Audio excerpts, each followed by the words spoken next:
Cet après-midi, comme le matin, j'aimerais qu'on puisse parler de vivre ensemble. Vivre ensemble à l'église. C'est très important. Le Seigneur dit, là où 2 ou 3 sont rassemblés à son nom, il est là. Mais lorsque le Seigneur est là, nous aussi, envers nos frères et sœurs, nous devons savoir comment nous comporter, comment nous devons vivre. Je vais lire, il y a personne pour la lecture en charge, tu peux me faire la lecture s'il te plaît. Comme il n'y a pas de lecteur, s'il n'y a pas de serviteur, le responsable prend la place de la lecture. Oui, tu peux venir s'il te plaît. Un micro. On ne doit pas négliger ça, s'il vous plaît. On doit avoir un lecteur aussi pour l'après-midi. On ne doit pas négliger cet aspect-là. S'il n'y a pas de lecteur, les anciens et anciennes font la lecture. C'est facile comme ça. Hein, Annie? S'il n'y a personne, tu fais la lecture. S'il y a Blanchard, Blanchard fait. S'il n'est pas là, vous faites des tours. Comme ça, vous allez prendre la responsabilité de former les bien-aimés à la lecture. Amen. Très important. Si l'ancien veut le lire au Romains, au chapitre 5, au verset 6, jusqu'au verset 8, 6 à 8.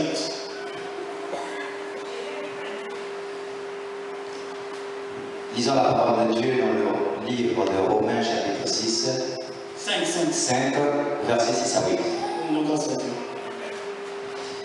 Il est écrit ceci: car lorsque nous étions encore sans force, Christ, au temps marqué, est mort pour des impies. À peine mourrait-on pour un juste. Quelqu'un peut-être mourrait-il pour un homme de bien, mais Dieu prouve son amour envers nous en ce que lorsque nous étions encore des pécheurs, Christ est mort pour nous. Amen. Amen. Le Seigneur nous montre que lorsqu'on était encore sans force, lorsqu'on était encore abandonné, lorsqu'on ne connaissait même pas, comme le prophète a dit, lorsqu'on était dans notre pays, le Seigneur est mort. Et l'apôtre Paul dit qu'il peut mourir pour un juste. Est-ce que la sœur, elle peut mourir pour le prophète qui est juste? Non, même si elle peut mourir pour le prophète, je ne crois pas. C'est difficile. Il dit, Christ prouve son amour, que lorsqu'on était encore pécheur, il nous a aimés au début. Amen. Donc lorsque cette église n'avait pas encore commencé, Christ avait déjà aimé cette église. Lorsqu'on avait les projets de constituer cette assemblée de l'après-midi, elle avait déjà aimé. Parce que déjà mort à la croix pour toi et moi, il savait que Christ, la lumière du monde, devait avoir un deuxième culte. Un deuxième culte très important parce que la plupart des églises ont un culte le matin. Et le culte de l'après-midi va aider les bien-aimés qui travaillent le soir, qui travaillent le matin et qui peuvent venir l'après-midi. Ou un bien-aimé qui ont péché le matin, qui ne se sentait pas bien, et l'après-midi ils sont bien, il vient à l'église au lieu de rester à la maison. Très important. Donc, Dieu est mort à la croix pour que nous puissions vivre ensemble. On doit pas enlever ça de notre esprit. Christ est mort à la croix pour que l'Église puisse vivre ensemble. Pour que l'Église, là où il y a des défauts, l'Église puisse être parfaite. C'est pour ça qu'il est venu à la croix, il est venu mourir pour toi et moi. Amen. C'est pour ça qu'on dit que le lieu saint, le regard était l'échelle, qui était accompli. Tout le monde est devenu sacrificateur. Or, à l'époque, il n'y avait que les principaux sacrificateurs qui avaient accès devant le lieu très sacré. Le peuple n'avait pas accès. Aujourd'hui, nous tous, nous avons accès. Par la mort du Seigneur à la croix. Il suffit que tu puisses avoir une relation personnelle avec le Seigneur chez toi. Il suffit que tu puisses prier, l'adorer, et tu vas rentrer en relation directe avec le Seigneur. C'est une introduction, mais le vif de notre sujet, c'est dans Éphésiens. Éphésiens 4, 1 à 5. Éphésiens chapitre 4, versets 1 à 5. Il est écrit ceci: je vous exhorte donc, moi le prisonnier dans le Seigneur, à marcher d'une manière digne de la vocation qui vous a été adressée, en toute humilité et douceur, avec patience, vous supportant les uns les autres avec charité, vous efforçant de conserver l'unité de l'esprit par le lien de la paix. Il y a un seul corps et un seul esprit, comme aussi vous avez été appelés à une seule espérance par votre vocation. Il y a un seul Seigneur, une seule foi, un seul baptême. Amen. Amen. Donc, l'apôtre Paul, qui se considère comme prisonnier du Seigneur, parce qu'il sert le Seigneur, il se dit qu'il sera libre le jour qu'il va rentrer dans le royaume de Dieu.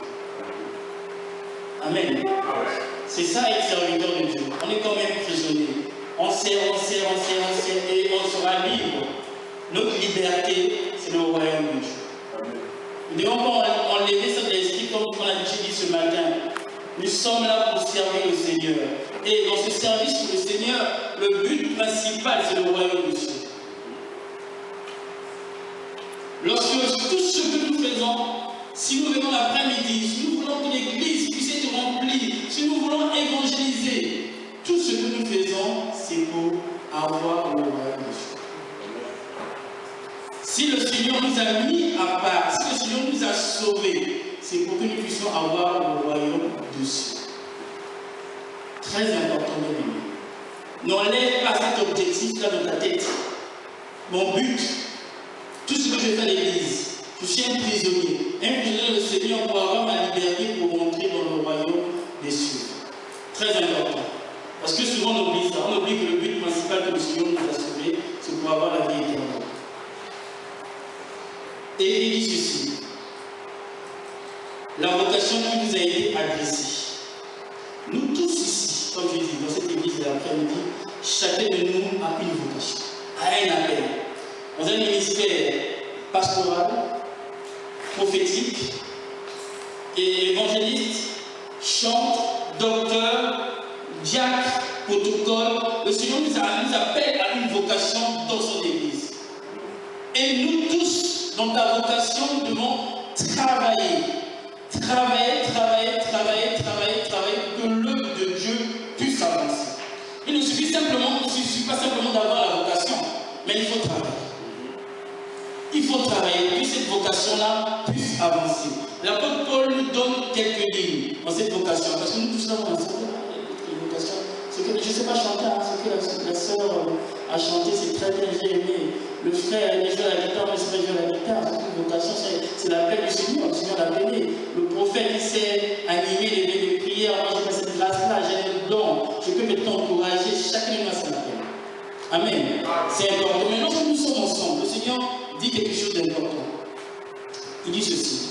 En toute humilité. Donc, lorsque nous exerçons nos ministères, ensemble, nous devons être humbles. La Bible dit que Dieu résiste aux orgueilleux. Il fait quoi? Il fait grâce. Amen. Si Christ, aujourd'hui, on dit que le Seigneur Jésus-Christ, il est grand parce qu'il s'est humilié. Il a pris la forme de l'homme.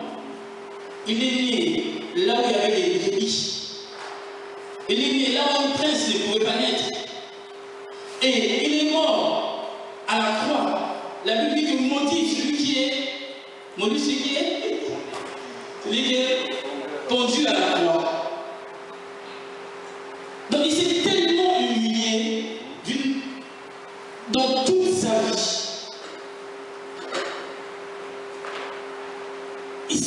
Il est devenu comme un bébé. Mais nous, de nos jours, on n'a pas d'humilité. Ce qui tue l'œuvre de Dieu de nos jours, on est tellement rempli d'orgueil lorsque Dieu nous donne un talent.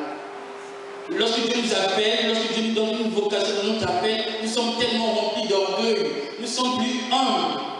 Lorsque on sait qu'on joue à la guitare, on dit je ne vais pas venir au culte, je vais voir comment ils vont faire. Lorsque tu es seul formé à la lecture, tu ne veux pas venir, je ne vais pas venir. Le prophète m'a fait des reproches, mais oui, tu es qui pour qu'on ne doit pas te faire des reproches? Si tu veux grandir, on te faire des reproches. Si tu veux devenir grand, comme on a des enfants, lorsque l'enfant fait, ne touche pas, ne fais pas ça. Il te fait des reproches avec humilité, avec simplicité. Accepte. Ne sois pas humble, ne sois pas gonflé d'orgueil. Souvent, on est tellement en fait orgueilleux. On se dit qu'il n'y a que nous. Moi. Si je ne viens pas, il n'y a pas la navette. Si je ne viens pas, il n'y a pas la présidence. Si je ne viens pas, il n'y a pas le sang. Si je ne viens pas, personne ne va chanter. Si je ne viens pas, mais tu ne vas pas devenir dans ta vocation parce que tu es orgueilleux. Le d'être humble, tu es orgueilleux. Donc, dans notre vocation, dans notre appel, que Dieu nous appelle dans son ministère, quel que soit là où tu vas t'appeler, essaye d'être humble. C'est la clé du succès. Essaye d'être humble, mon bien-aimé. Ne joue pas l'orgueil. Écoute. Lorsqu'on te fait un peu, ah mais là, c'était pas bon. Ok, je vais manger le micro là. La fois prochaine, d'une bonne manière. Aujourd'hui, tu es venu en retard. Pourquoi tu es venu en retard? Ok, je vais faire tout, je vais venir en retard. C'est très important, l'humilité. L'humilité précède la gloire. Nous ne devons pas l'oublier. Hein. Si on veut avoir la gloire, nous devons être humble. Tellement humble. Si tu veux réussir, fais humble. Partout là où tu vas partir, même dans une entreprise, même lorsque tu arrives, même lorsque tu as une connaissance, sois humble. Lorsque le chef te dit, fais ça, tu dis, ok, je vais faire. Ne dis pas non, moi j'ai déjà cette connaissance, je sais faire ça. Tu ne vas pas t'aider, tu ne vas pas avancer. Si vous voulez te donner des responsabilités, il va te faire des blocages. Il va dire, celui-là, n'écoute pas. Il croit qu'il est le plus intelligent. Mais lorsque tu es humble, lorsqu'on te dit, fais ça, tu fais. Et le Seigneur va te bénir. Amen. Amen. Et dans l'humilité, il y a aussi le respect des autres. Nous devons respecter. Dans l'église, on a les petits, les grands frères, on doit se respecter. C'est très important de vivre ensemble, le respect. On doit se respecter. Les gens de ce monde disent la charité bien ordonnée commence par soi-même. On doit se respecter. On doit savoir les paroles qu'on doit adresser aux autres. Et si on le fait, je vous assure, le Seigneur va nous bénir. Amen. La douceur. Oh. Avec nos femmes, on n'est pas tout, hein? Chérie, tu vas laisse-moi. Pourquoi tu me poses la question? On n'est pas tout. Oh, c'est un fruit de l'esprit. Hein? Regarde 5, on va lire 5 quand on nous dit ça. Nous devons être doux. Amen. Très doux envers les bien-aimés. Même si un frère te fait du mal, tu fais doux avec lui. Parle avec douceur, avec amour. Il dit, ah mais, pourquoi tu fais ça? Ah ma soeur, tu peux nettoyer? Toi aussi, tu es sur la salle. Non, sois doux. C'est le vivre ensemble. Nous devons apprendre à être très doux. Et si nous sommes doux, je vous assure, hein, le Seigneur va remplir la salle. Parce que lorsque quelqu'un va voir, on est attentif plutôt. On est très doux envers la personne. On écoute, on le cajole. Et le Seigneur va dire, ah non, je suis parti à l'église là-bas. Non. Moi, je ne sais pas repartir là-bas. Parce qu'il y a une douceur là-bas vraiment très spéciale. Parce que parfois, c'est vraiment pas compte lorsque les gens viennent, même par une salutation, même par une parole, au nom de douceur. Bonjour. La personne vient d'arriver. Bonjour, ça va? J'aime bien comment elle fait. Bonjour, ça va? Tu es belle. Je suis très content de te voir. Vous habitez où? Où t'es habité? Ah, vraiment, merci pour votre visite. Vraiment, c'est vraiment changé. C'est ça la douceur. Ouais. Hein? Nous devons nous efforcer. C'est les fruits de l'esprit. La Bible dit aspirer les fruits de l'esprit. Donc, c'est ces fruits-là et la douceur. Nous devons être doux, même lorsque quelqu'un nous dit une parole blessante. C'est pas le Christ nous dit lorsque quelqu'un te gifle, c'est bon encore l'autre jour. Hein? C'est ça la douceur.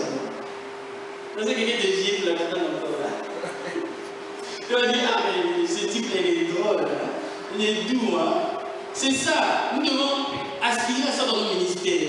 La douceur, lorsque quelqu'un arrive, il n'arrive pas à changer, il dit oui, ne chante pas comme ça, c'est pas comme ça, change, fais ça. Et nous allons voir. Nous allons voir, on en aura beaucoup de choses. La douceur, élément très primordial. La Bible dit quoi? Il est agréable et doux de frères de demeurer ensemble. Hein? Il est agréable et doux de frères de demeurer ensemble. David nous dit, il sait qu'il a vécu ça. C'est ça, le Seigneur est venu mourir à la croix pour nous, bien aimés. Pour que lorsque on est comme ça, c'est agréable. Ah, lorsque je vois le prophète, lorsqu'on chante, c'est quelque chose d'agréable. Ah, j'aime. C'est pas lorsque tu vois l'autre. Non, je suis encore des je n'aime pas moi. C'est encore lui qui va causer. Lui aussi, il va nous fatiguer. Lui aussi, avec sa manière de présider. Non. Hein? Il est agréable et lui de frères et de mères ensemble. Très spécial. Lorsqu'on est comme ça, on doit mettre cette atmosphère, cette relation-là. On doit tout faire que la présence du Seigneur. Le Seigneur nous donne un joug léger, ce n'est pas un joug lourd. Et ce joug-là est agréable. Comment ce joug-là est agréable? C'est lorsqu'on le sert, lorsqu'on est ensemble, on est content. Et c'est agréable, quelque chose. C'est agréable, hein? On est content, on veut manger. La parole de Dieu est tout comme le miel. Comment l'adoration, vraiment, c'était vraiment très bien. Mais chacun de nous a sa place. Chacun de nous doit faire l'effort. Parce que sensiblement, chacun de nous sort d'un milieu différent de l'autre. Chacun de nous sort d'un pays qui est différent de l'autre. On est venu dans un pays où est la France, où chacun a reçu une éducation différente de l'autre. Et le Seigneur nous appelle, nous tous. Lorsque le Seigneur nous appelle, lorsque le Seigneur nous rassemble ensemble, chacun doit faire l'effort d'être doux et agréable. Amen. On doit éviter de blesser les autres. Pourquoi on va blesser le bien-aimé de Christ et nous à la croix pour lui? Pourquoi on va le blesser?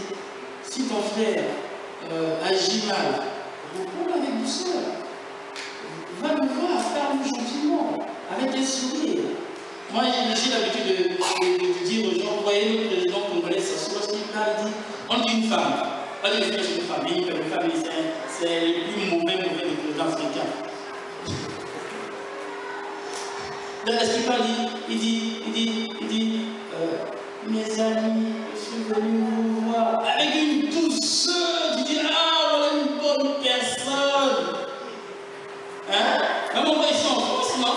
Chirac, lorsqu'il parle, toujours douceur. Vous avez vu Sarkozy des 7 minutes. Il a changé sa manière de parler avec agressivité, tout ça là. Il essaie de parler avec douceur, avec gentillesse. Pourquoi? Pour séduire. Vous voyez? Donc, la douceur, c'est quelque chose de très primordial lorsque nous sommes ensemble, lorsque nous travaillons avec les autres, lorsque nous habitons ensemble. C'est pas facile, hein?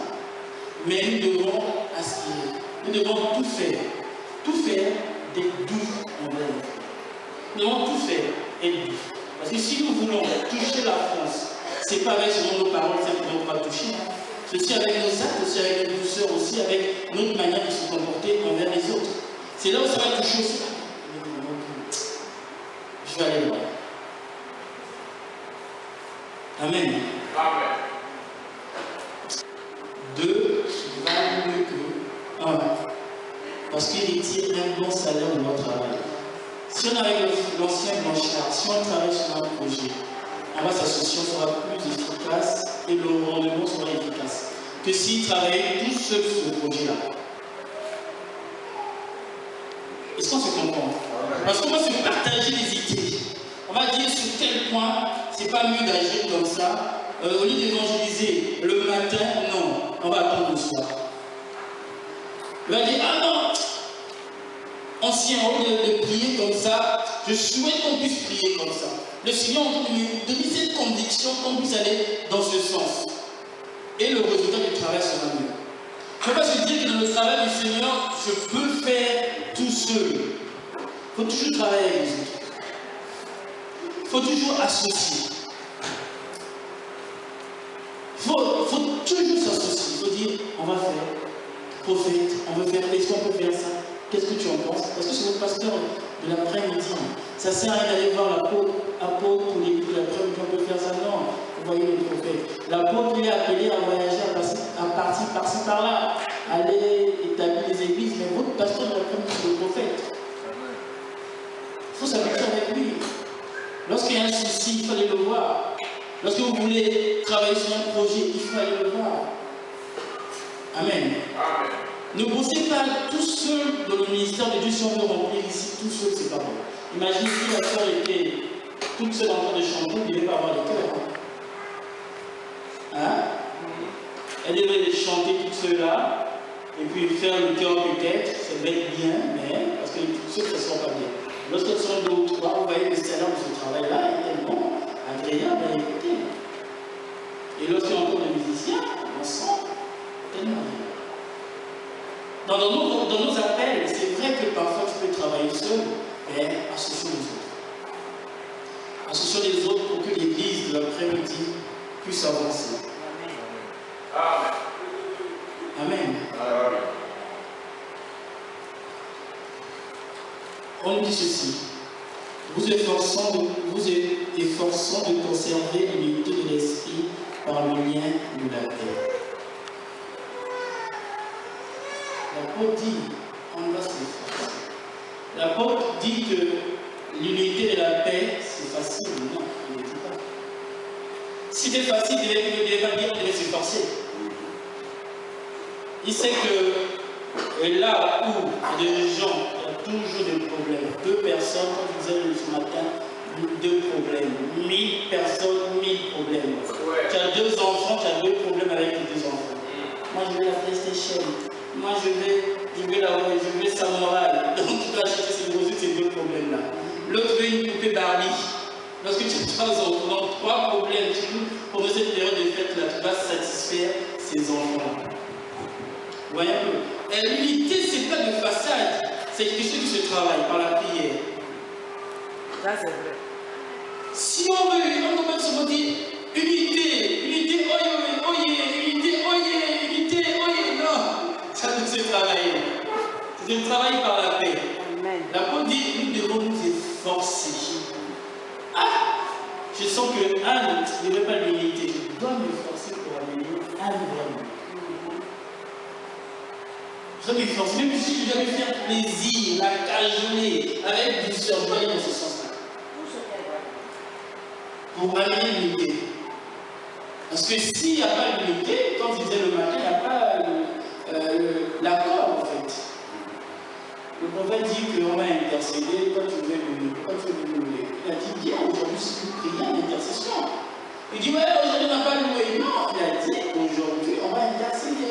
Donc la prière de ce soir c'est l'intercession. Il faut rentrer dans cette unité-là. Il est très important. L'unité, ce n'est pas quelque chose de facile. Vous avez dit on va bâtir, nous devons prier. Vous savez pourquoi le diable n'aime pas l'unité?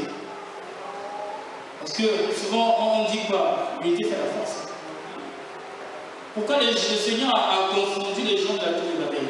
En réalité, ce n'était pas une mauvaise idée. Mais c'était une mauvaise idée dans leur intention, ils étaient bien unis. Mais leur intention n'était pas bonne.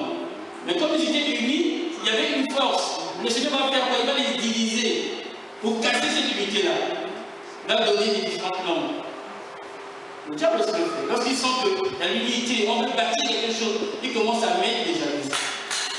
Il commence à toucher les cœurs, il commence à se dire, ah mais toi aussi tu peux le faire, aussi tu peux faire aussi. Il n'y a pas que lui qui peut prêcher. Il n'y a pas que lui qui peut encourager les autres. Tu commences à avoir la jalousie envers ton frère. Tu commences à le détester. Tu commences à le haïr. Le fait que tu appelles plus. Parce que le diable est en train de mettre la zizanie et diviser.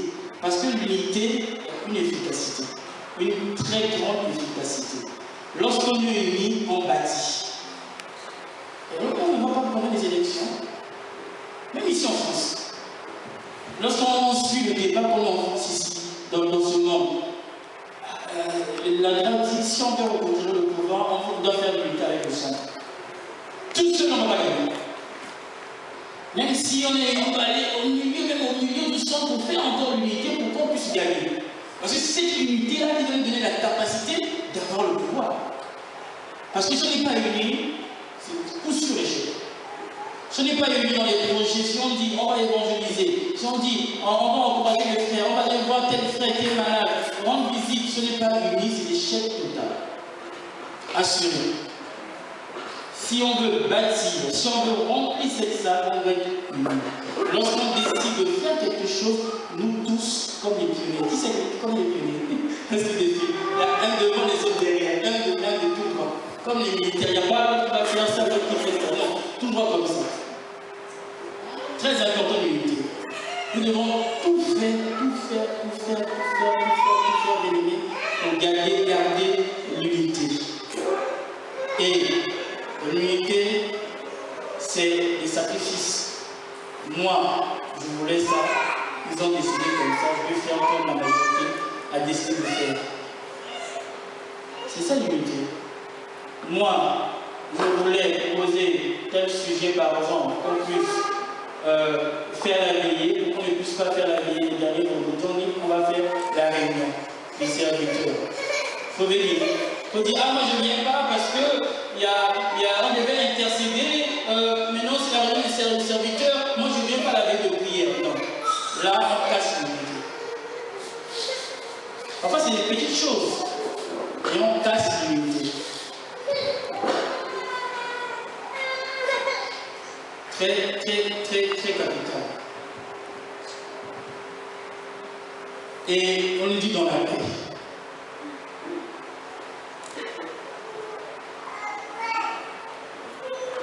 Amen. On nous dit dans la paix. On s'est trouvé lire Romains 14, 19.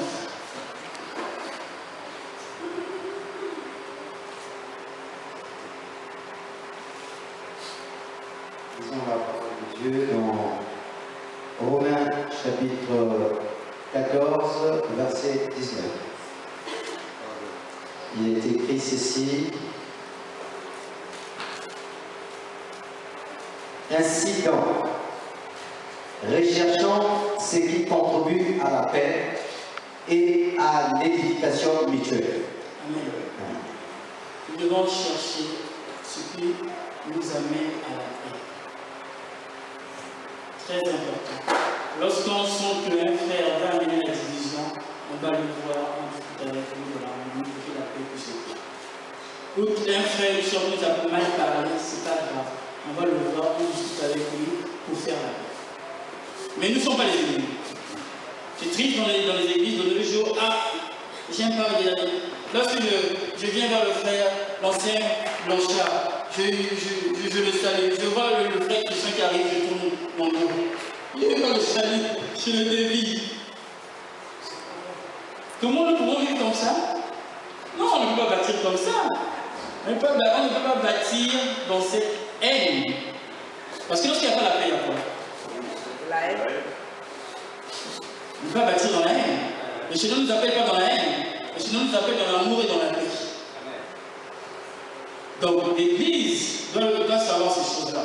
Lorsque nous ensemble, on doit tout faire. Si nous voulons voir la main du Seigneur, on doit mettre ces choses en pratique. C'est des choses que nous avons oubliées avant d'être la bénédiction, alléluia, je vais ça.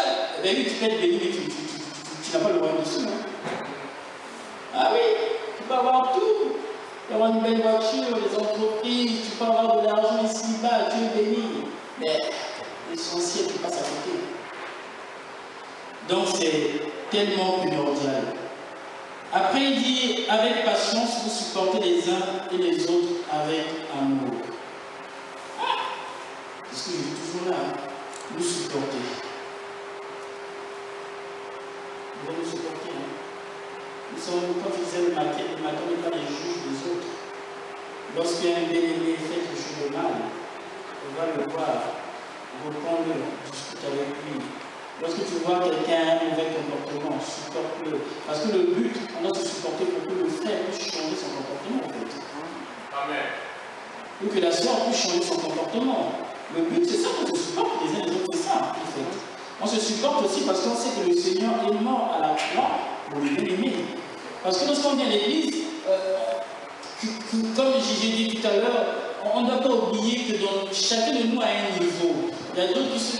Comme dans une classe, il y a d'autres qui comprennent vite, il y a d'autres qui ne comprennent pas vite. C'est comme à l'église, il y a d'autres qui sont déjà grands, il y a d'autres qui sont encore petits, il y a d'autres qui viennent d'entrer, qui ont l'incompréhension, qui ont des problèmes d'humeur, qui ne sont pas joyeux. Et nous les gens qui sont là depuis longtemps, nous les anciens, lorsque les gens vont commencer à venir, vous allez voir, nous devons être capables de les supporter. si nous voulons que ces frères-là puissent gagner le royaume de Dieu, si nous voulons que les frères puissent rester à l'église, vous devez être capable. Même lorsque quelqu'un qui vient d'abord au début, qui s'habille mal, vous devez être capable de supporter cette personne qui vient, qui s'habille mal, qui a des boucles d'oreilles, qui a des lentilles par-ci par-là. Notre but n'est pas de critiquer cette personne qui vient d'arriver, non, de le supporter. Jusqu'au moment où le Seigneur va le toucher, jusqu'au moment où cette personne va commencer à grandir de lui-même, la personne va commencer à changer d'habillement. Or, nous les chrétiens, on fait l'inverse. On croit que lorsque quelqu'un vient dire que mon Seigneur, quelqu'un est perfectible, quelqu'un peut déjà agir, quelqu'un peut prêcher, quelqu'un peut bien s'habiller. Non. Tu ne devais pas avoir des païens. Sinon, tu ne devais pas avoir des bébés spirituels. Sinon, tout le monde devait être capable, dès qu'il arrive, il commence à prêcher, à enseigner. Amen. Nous devons tout faire, le support. C'est important. Si on ne se supporte pas, même les hommes politiques qui ne prient pas se supportent. Je ne n'aime pas Sarkozy, qui se supporte. Eux, c'est encore autre chose, ils ne s'aiment pas, ils se supportent. Fabrice disait, vous voyez notre président, je rigole. Hein? Ils sont moqués de lui, ils ne se supportaient même pas. Mais à cause de l'unité, à cause de la conquête, à cause d'avoir le pouvoir, ils ont tout fait pour être unis. Ça, c'est les gens du monde. Pour les trucs périssables. Pour une couronne périssable qui ne t'amène pas dans le royaume, mais une fois nous les chrétiens, nous devons nous supporter. Supporter même. Lorsque je dis, quelqu'un m'a mal parlé, c'est pas grave. Seigneur touche son cœur. J'ai salué tel frère ou telle soeur, elle ne m'a pas salué. Excuse. Elle ne m'a pas salué. J'ai appelé sœur Anne, elle ne m'a pas calculé. C'est pas grave, je la supporte. Je pars à la maison, je prie pour la bien-aimée. Le dimanche qui arrive, je pars encore vers elle. C'est ça, d'être enfant de Dieu. C'est ça, la vie chrétienne. Amen. Et comme ça, ensemble, nous allons, si tout le monde met ses paroles en pratique, l'Église pourra pas développer. Si chacun de nous fait l'effort, on dit que moi je dois faire l'effort. On n'a pas qu'un autre. Moi je fais l'effort. Après le culte, je dois aller voir le prophète. Je dois faire l'effort. Après le culte, je dois aller saluer ma soeur Kitty. Je dois faire l'effort. Après le culte, je dois saluer la soeur Manuela. Je ne dois pas seulement attendre qu'on vienne me saluer. C'est souvent des personnes qui sont comme ça. Ils sont là, après le culte, ils attendent qu'on vienne les saluer. Non. Après le culte, il faut aller saluer ton frère, ta soeur, discuter avec lui. Vous parlez un peu. C'est important.